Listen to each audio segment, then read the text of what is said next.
لله نحمده ونستعينه ونستغفره ونعوذ بالله من شرور أنفسنا وسيئات أعمالنا من يهده الله فلا مضل له ومن يضلل فلا هادي له ونشهد أن لا إله إلا الله ونشهد أن محمدا عبده ورسوله. أما بعد فأعوذ بالله من الشيطان الرجيم من همزه ونفخه ونفثه. معزز سامعین، السلام علیکم ورحمۃ اللہ وبرکاتہ. اللہم لک الحمد انت قیوم السماوات والارض وما فیہن ولک الحمد لک ملک السماوات والارض وما فیہن وَلَكَ الْحَمْدُ أَنْتَ نُورُ السَّمَاوَاتِ وَالْأَرْضِ وَمَنْ فِيهِنْ وَلَكَ الْحَمْدُ أَنْتَ الْحَقُّ. اللہ سبحانہ و تعالیٰ کی حمد و ثنا کے بعد آج جس موضوع پہ ہم بات کریں گے وہ ہے محبت. اس لفظ سے تو آپ لوگ بخوبی واقف ہوں گے ہی.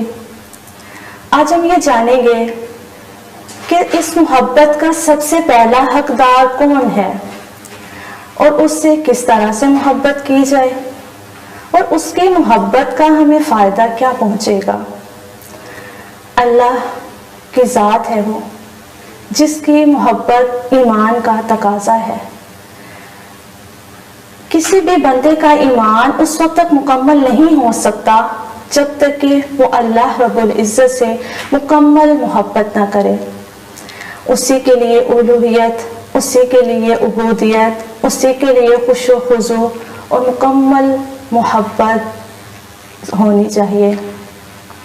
اللہ کی محبت کی شان جیسے کسی کی شان نہیں، کیونکہ خالق و موجد سے زیادہ دلوں کو کوئی چیز محبوب نہیں.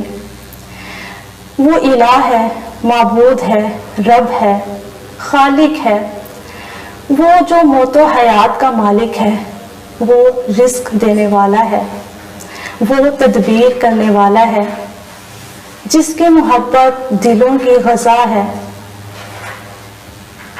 روح کی حیات ہے، نفس کا سرور ہے، عقلوں کا نور ہے، آنکھوں کی ٹھنڈک ہے. مخلص دل، پاکیزہ روح، قلب سلیم کے مطابق اللہ کی محبت، اس کی انسیت اور اس سے ملاقات کے شوق سے زیادہ خوبصورت، بہترین، رازدار کوئی نعمت نہیں. یحییٰ بن معاذ فرماتے ہیں جب اس کی معافی تمام تر گناہوں کو ڈھانپ لیتی ہے تو اس کی رضا کا کیا عالم ہوگا، اور جب اس کی رضا تمام تر امیدوں کو سمیٹ لیتی ہے تو اس کی محبت کیسے ہوگی. اور اگر اس کی محبت کو دیکھیں تو محبت کا یہ عالم ہے کہ عقلوں کو حیران کر دیتی ہے، تو پھر اس کی محبت کیسی ہوگی. اور اس کی محبت تو سب چیزوں کو بھلا دیتی ہے، تو پھر اس کا لطف کیسا ہوگا. انسان جتنی زیادہ اللہ رب العزت سے محبت کرتا ہے اتنی زیادہ ایمان کی لذت اور مٹھاس ملتی ہے. اور جس کا دل اللہ رب العزت کی محبت سے بھر جاتا ہے تو اللہ تعالیٰ اسے دوسروں کی محبت، دوسروں کے ڈر اور ان پر توکل کرنے سے بے نیاز کر دیتا ہے.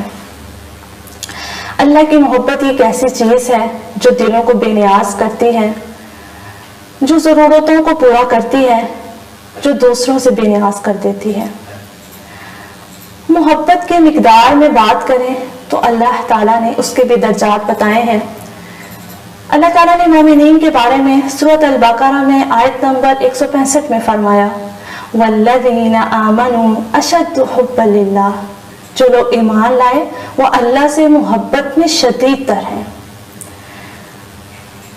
اللہ کی محبت بندے کو واجب اور مستحب کام کرنے اور حرام اور مکروہ کام کرنے سے روک دیتی ہے.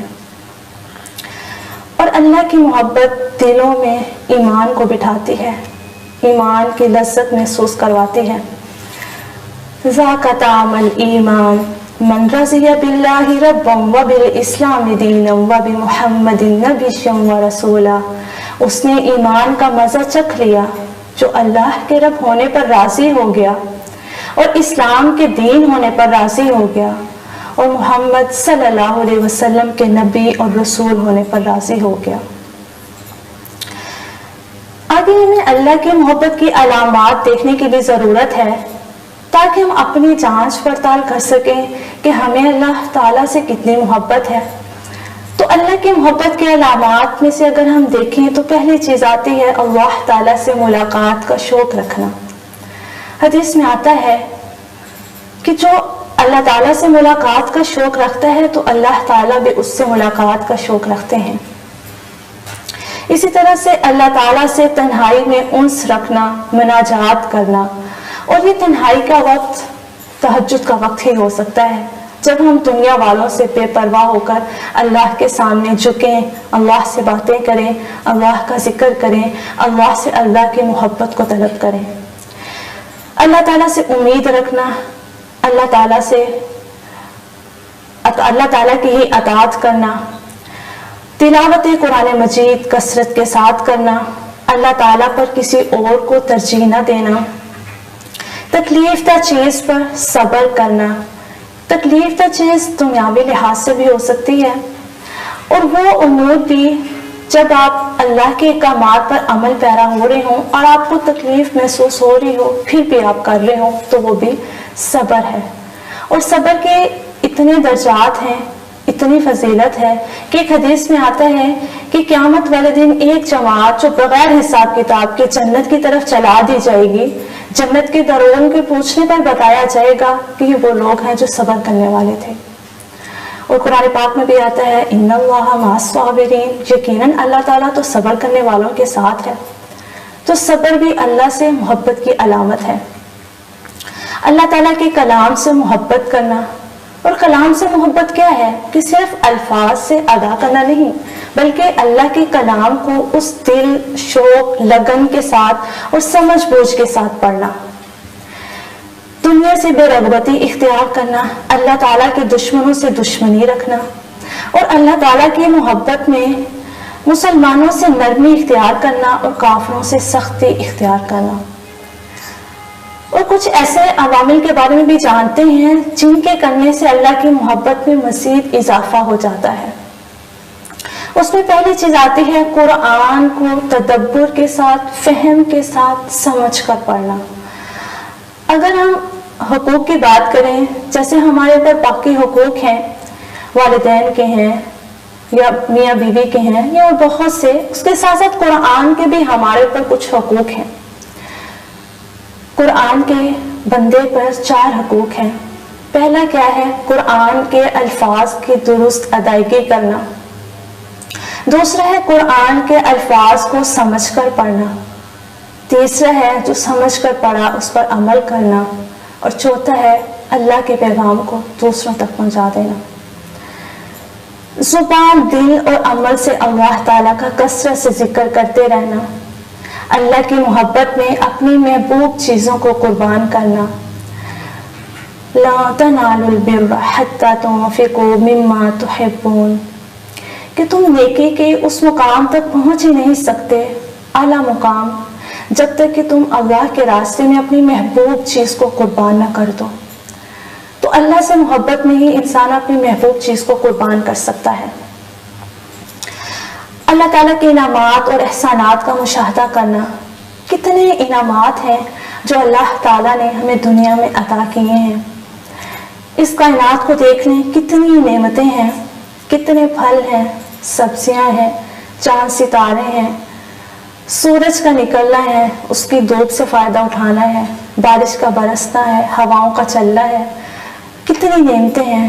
قرآن پاک میں آتا ہے اِن تَعُدُّوا نِعْمَتَ اللَّهِ لَا تُحْصُوهَا، اگر تم اللہ تعالیٰ کی نعمتوں کو شمار کرنا چاہو تو نہیں کر سکتے، تم اس کا احسان نہیں کر سکتے۔ تو اللہ کی محبت میں ہے کہ ہم اللہ کی نعمتوں کو گنیں، غور و فکر کریں، اور پھر اللہ تعالیٰ کا شکر ادا کریں، اللہ تعالیٰ کی حمد بیان کریں۔ اللہ تعالیٰ کے اسماء و صفات کا علم حاصل کرنا اور دل سے ان کا مطالعہ کرنا۔ حدیث میں آتا ہے کہ جو اللہ تعالیٰ کے 99 ناموں کا احصاء کرتا ہے وہ جنت میں جائے گا۔ تو اللہ تعالیٰ کے 99 ناموں کو احصاء کرنا ہے، ان کو سمجھنا ہے، ان کو حفظ کرنا ہے اور ہر نام کے اندر جا کر دیکھنا ہے کہ اس کے اندر کیا ہے، اس کی گہرائی میں پہنچ کر پھر ان ناموں کے ساتھ اللہ تعالیٰ سے تعلق بنانا ہے، ان ناموں کے ذریعے سے اللہ تعالیٰ سے دعائیں کرنی ہیں، پھر رسول اللہ کی پیروی کرنا۔ قرآن پاک میں آتا ہے قُلْ إِن كُنتُمْ تُحِبُّونَ اللَّهَ فَاتَّبِعُونِي يُحْبِبْكُمُ اللَّهُ وَيَغْفِرْ لَكُمْ ذُنُوبَكُمْ۔ آپ کہہ دیجئے اگر تم اللہ سے محبت کرتے ہو تو میری پیروی کرو۔ میری کس کی؟ رسول اللہ صلی اللہ علیہ وسلم کی۔ تو اللہ تعالیٰ تم سے محبت کرے گا اور تمہارے گناہوں کو بھی معاف کر دے گا۔ اللہ تعالیٰ بڑا بخشنے والا مہربان ہے۔ آخر یہ بھی دیکھنے کی ضرورت ہے کہ اللہ سے محبت کا فائدہ کیا پہنچے گا؟ جہنم سے دوری ہو جائے گی، جنت میں داخلہ آسان ہو جائے گا، اللہ تعالیٰ کی محبت نصیب ہوگی اور ساتھ ہی ساتھ دنیا والوں کی محبت بھی نصیب ہوگی۔ حضرت ابو ہریرہ سے مروی ہے کہ اللہ سبحانہ و تعالیٰ جبرائیل کو طلب فرماتے ہیں اور ارشاد ہوتا ہے انی احب فلانا، کہ اے جبرائیل میں فلاں سے محبت کرتا ہوں۔ اور پھر جبرائیل علیہ السلام کہتے ہیں کہ اچھا میرے لیے اب کیا حکم ہے؟ اب دیکھیں کتنی پیاری بات ہے، جہانوں کا بادشاہ ہے، زمین و آسمان کا بادشاہ، وہ کہہ رہا ہے کہ میں فلاں سے محبت کرتا ہوں۔ کتنے پیارے کلمات ہیں۔ جبرائیل علیہ السلام کے لیے کیا حکم ہوتا ہے؟ ارشاد ہوتا ہے فَأَحِبَّهُ، بس اب تو بھی اس سے محبت کر۔ سبحان اللہ۔ پھر کیا ہوتا ہے؟ جبرائیل علیہ السلام بھی اس شخص سے محبت کرنے لگتے ہیں اور بات یہاں پہ ختم نہیں ہو جاتی، آگے کیا ہوتا ہے؟ آپ دیکھیں کہ دنیا والے جب کسی ایک شخص سے محبت کرتے ہیں نا تو وہ چاہتے ہیں اس کو اب کوئی دیکھے نہ، اب کوئی اس سے محبت نہ کرے، لیکن اللہ کی بات دیکھیں کہ اللہ تعالیٰ جب کسی ایک شخص سے محبت کرتے ہیں تو اللہ تعالیٰ چاہتے ہیں زمین والے بھی اس سے محبت کریں، آسمان والے بھی اس سے محبت کریں۔ پھر کیا حکم ہوتا ہے؟ فَيُحِبُّهُ جِبْرِيلُ، تو پھر جبرائیل بھی اس سے محبت کرنے لگتے ہیں۔ اس کے بعد منادی کی جاتی ہے ثم ينادي في السماء ان الله يحب فلانا فاحبه، پھر آسمان پر بھی منادی کرا دی جاتی ہے، تمام آسمان والے بھی اس شخص سے محبت کرنے لگتے ہیں۔ اب دیکھیں کہ زمین سے محبت کا چلنا آغاز ہوا، اللہ سے محبت کا یہ نتیجہ ملا کہ پھر اس سے آسمان والے جو اللہ کے پاک بندے ہیں، پاک فرشتے ہیں، جو گناہوں سے پاک ہیں، وہ بھی اس شخص سے محبت کرنے لگتے ہیں۔ اور اس کے بعد کیا ہوتا ہے؟ ثم يدع له القبول في الارض فيحبه اهل الارض، پھر اس شخص کی محبت کو زمین پر اتار دیا جاتا ہے، پھر زمین والے بھی اس سے محبت کرنے لگتے ہیں۔ سبحان اللہ۔ کہ ہمیں کیا کرنا ہے؟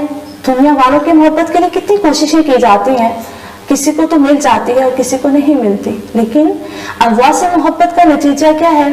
جنت بھی ملے گی، جہنم سے دوری بھی ہے، آسمان والے بھی محبت کرتے ہیں اور زمین والے بھی اس شخص سے محبت کرنے لگتے ہیں۔ نبی صلی اللہ علیہ وسلم بھی اللہ سبحانہ و تعالیٰ سے محبت طلب کیا کرتے تھے، دعا کرتے تھے، وہ دعا جو ہمیں بھی سکھا کر گئے ہیں، جسے ہم نے بھی انشاءاللہ یاد کرنا ہے اور اپنی دعاؤں میں شامل کرنا ہے۔ دعا کیا ہے؟ اللہم انی اسألک حبک وحب من یحبک والعمل الذی یبلغنی حبک اللہم اجعل حبک احب الیک من نفسی ومالی واہلی ومن الماء البارد۔ اے اللہ میں تجھ سے تیری محبت کا سوال کرتا ہوں اور اس کی محبت کا جو مجھے تیری محبت کے قریب کر دے، اور ان اعمال کی محبت جو مجھے تیرے قریب کر دے۔ اے اللہ تو اپنی محبت میرے قریب کر دے، میری جان سے بھی، میرے مال سے بھی، میرے اہل سے بھی اور ٹھنڈے پانی سے بھی۔ تو یہ رسول اللہ کی دعا ہے اور طلب ہے جو وہ اللہ تعالیٰ سے مانگتے تھے محبت کو۔ ہمیں بھی اللہ سبحانہ و تعالیٰ سے محبت کرنی ہے، اس سے کیا ہوگا؟ دنیا بھی ملے گی اور آخرت بھی ملے گی اور سارے اعمال بھی ہمارے درست ہوتے جائیں گے۔ دعا کریں، آپ سب بھی اس کو یاد بھی کریں۔ سبحانک اللہم و بحمدک نشہد ان لا الہ الا انت نستغفرک و نتوب الیک۔ السلام علیکم ورحمۃ اللہ وبرکاتہ۔